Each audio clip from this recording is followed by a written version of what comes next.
अस्सलाम वालेकुम नाजरीन। इंस्पायर विद अब्दुल जुबार में खुश आमदीद।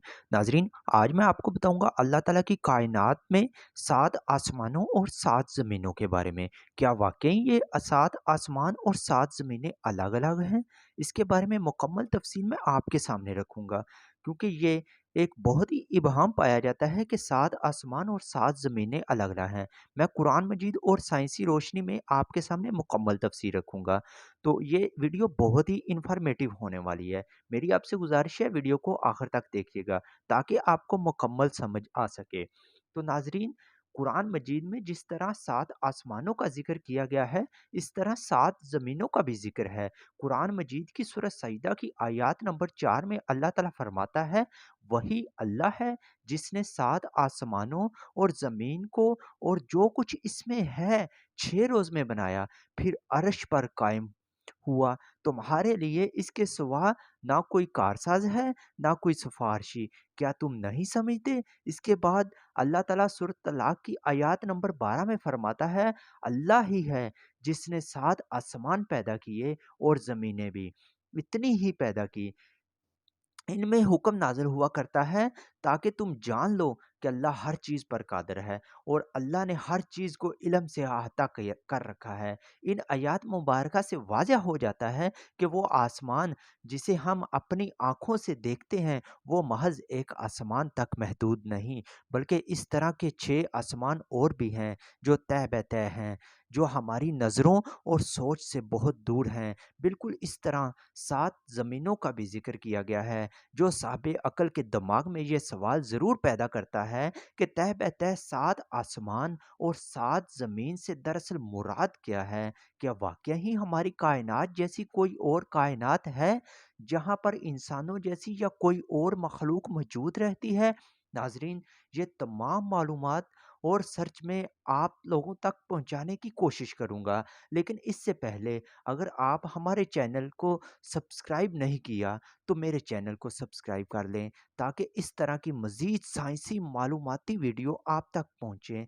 नाज़रीन, इस बात पर कोई शक नहीं कि 7 आसमानों से मुराद हमारे आसमान जैसे 6 आसमान और भी हैं, जिसका ज़िक्र कुरान मजीद के अंदर कई मकामात पर किया गया है। कुरान करीम के अंदर 250 से ज़्यादा मकामात पर उस्मान का ज़िक्र किया गया है। जैसा कि सूरतुल असरा की आयत नंबर 44 के अंदर अल्लाह ताला फरमाता है, सातों आसमान और ज़मीन और जो कोई इनमें है, इनकी पाकी बयान करते हैं और ऐसी ही कोई चीज़ नहीं जो इसकी हमद के साथ तस्बीह ना करती हो, लेकिन तुम इसकी तस्बीह को नहीं समझते। बेशक वो बुर्दबार और बख्शने वाला है। यानी खालिक़े कायनात ने सिर्फ एक नहीं बल्कि 7 जहां बनाए और इनके अंदर ज़मीन की तरह कई ज़मीनें मौजूद हैं। यहाँ पर नामालूम मखलूक़ात आबाद हो सकती हैं, जैसा कि हज़रत आदम अलैहिस्सलाम की ज़मीन पर आने से कबल ज़मीन जिन्नात से आबाद थी। इसके अलावा मराज मुस्तफ़ा सल्लल्लाहु अलैहि वसल्लम इस बात का वाज़िह तरीन सबूत है, जब आप सल्लल्लाहु अलैहि वसल्लम अपनी सवारी बराक पर सफ़र करते हुए हज़रत जिब्राईल अलैहिस्सलाम के हमरा तमाम समानी रास्तों को पार किया, जिसके अंदर 7 आसमान भी शामिल थे। आप सल्लल्लाहु अलैहि वसल्लम ने पहले आसमान वाले, जो दूध से भी ज़्यादा सफ़ेद है, वहाँ पर हज़रत आदम अलैहिस्सलाम से मुलाकात की और दूसरे आसमान पर जो ऐसे लोहे से बना हुआ है जिससे रोशनी की शुआएं फूटती हैं, यहाँ पर हज़रत ईसा अलैहिस्सलाम से मुलाकात की। जबकि तीसरे आसमान पर जो तांबे से बना हुआ है, यहाँ पर हज़रत यूसुफ़ अलैहिस्सलाम से मुलाकात की। फिर चौथे आसमां पर जो सफ़ेद चांदी से बना हुआ है, यहाँ पर हज़रत इदरीस अलैहिस्सलाम से मुलाकात की।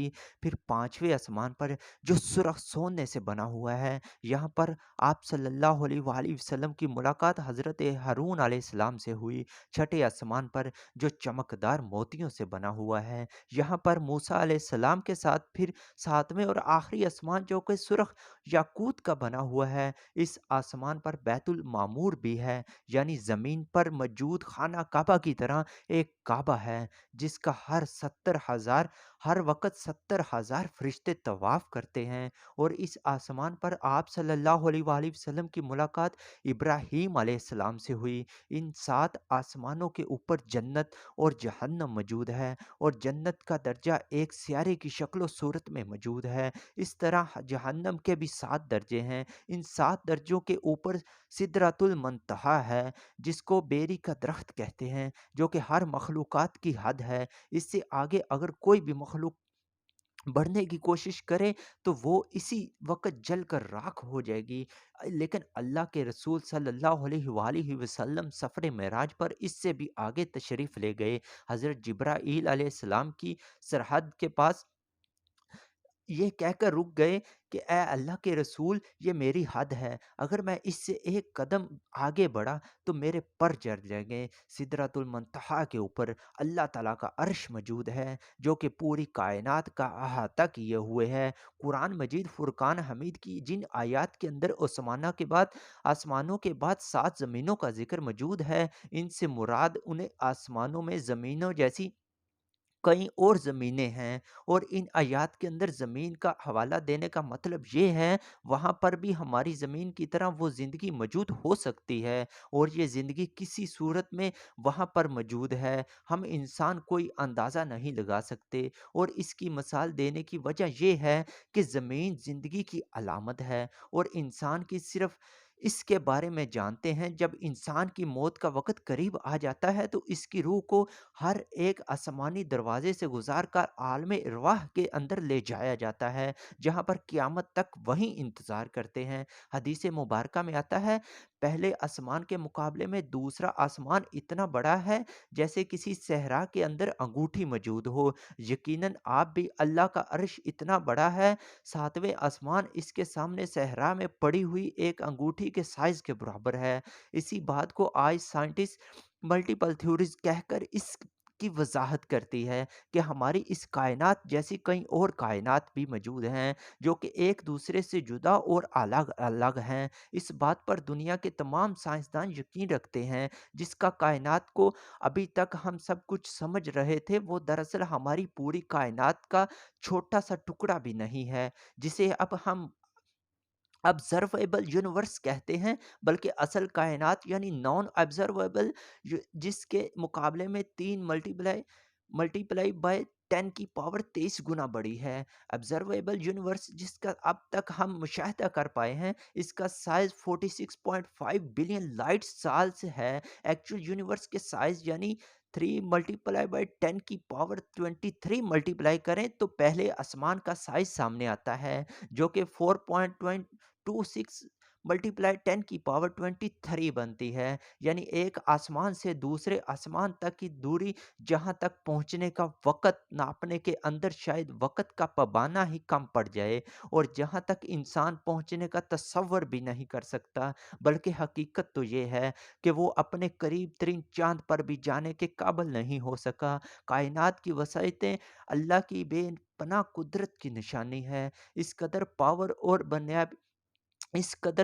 اور کئی ٹیکنالوجی کے باوجود انسان اللہ تعالیٰ کی وسعتوں کے آگے بے بس ہے۔ آج سے 1400 سال پہلے اس کائنات کے پیدا کرنے، اس کے خاتمے اور اس کی وسعتوں کو عرب کے اس صحرا کے اندر جب کسی بھی قسم کا کوئی فلکیاتی سائنسی علم موجود نہیں تھا، تو کس نے اپنے پیارے پیغمبر حضرت محمد مصطفیٰ صلی اللہ علیہ وآلہ وسلم کو یہ سب باتیں اتنے واضح انداز میں بیان کی، جسے آج کے دور کی سب سے بڑی دریافت کے طور پر پیش کر کے فخر محسوس کرتی ہے۔ یقیناً اس خالق نے، جو اس پوری کائنات کو پیدا کرنے والا ہے، اس کے رازوں کو جاننے والا ہے، وہ اس پوری کائنات کا اکیلا بادشاہ ہے، جس کے دست قدرت کے اندر اس پوری کائنات کا ہر ایک ذرہ ہے، اور وہ اس ذرے سے بھی غافل نہیں ہے۔ ناظرین، قرآن مجید اور فرقان حمید کی آیات سے یہ واضح ہوتا ہے کہ 7 آسمان اور بھی ہیں، 7 زمینیں اور بھی ہیں جن کا مالک اللہ تعالیٰ ہے۔ سائنس بھی اس بات کو مانتی ہے کہ 7 زمینیں اور 7 آسمان الگ الگ ہیں۔